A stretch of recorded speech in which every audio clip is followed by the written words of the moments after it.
On December 2, 2007, Chris Persinger was riding home from the Dells with two friends when they hit a patch of ice and were T-boned by a sport utility vehicle in the town of Caledonia.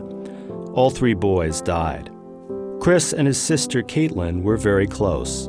Well, we've shared sports together. Like ever since I was little, we always played like outside in the backyard or anything, and he was just always constantly pushing me. He would push me to the point where I would like cry and tell on him. Anything involving sports was just like a connection with us. So after he passed away, I just like pushed myself into sports, and he's just always been like my motivation to do better, I guess. Almost 4 years after her brother's death, Caitlyn was playing soccer when she went to make a tackle and twisted her left knee. She'd torn one of the major ligaments, her anterior cruciate ligament. She needed ACL reconstruction.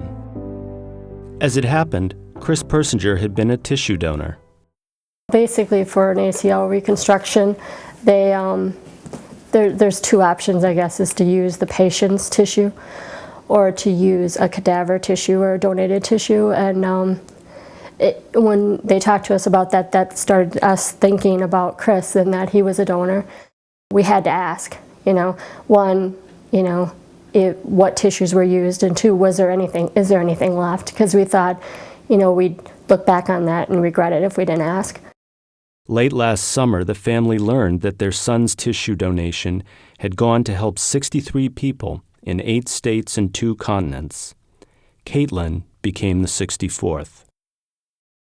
I had no idea about any of it, what was going on, until my parents had a conference call and they told me about it. My dad asked me, do you want to do it? And my first thought was well, we have to. There's no way that we can't do it. So, it was a sign for him, telling me that he was still there for me and that he was still pushing me to do better.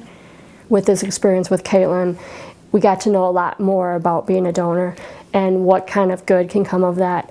And you can help so many people. It's amazing. And we honestly did not know that ahead of time. It's and now we look back going, wow, that you can really make a difference.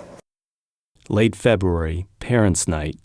McQuantico was playing New Berlin Eisenhower, and Caitlyn's coach decided she was well enough to start for the first time since her torn ACL.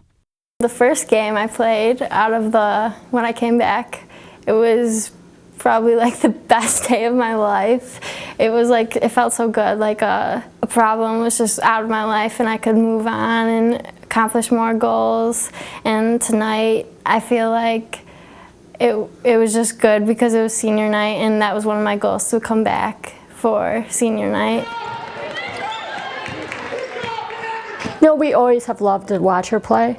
Now he's part of her now, so it's beyond just watching her and enjoying her play. You have the bad memories, and then now it's something good that's happened from it, and not just Caitlyn receiving that tissue, but finding out that he's helped 63 other people.